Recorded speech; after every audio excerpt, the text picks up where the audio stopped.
The flickering gas lamp created long, dancing shadows on Elara's face as she reread the enigmatic message. The whispers of the forgotten sun lie beneath the oldest root.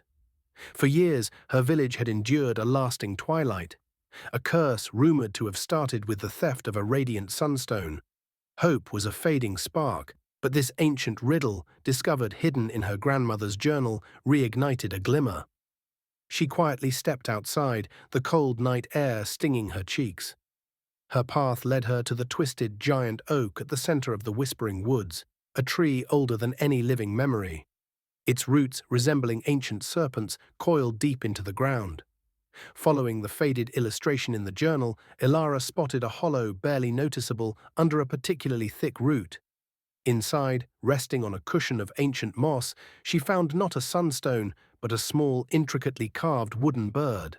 As she touched it, a slight warmth radiated, and a soft golden glow pulsed from its eyes. The bird, she understood, served as a key, not to a physical sun, but to the forgotten warmth within the hearts of the villagers.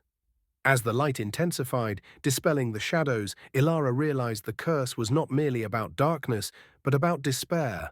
The sun would return, not as a stolen jewel, but as revived hope, shared one flicker at a time.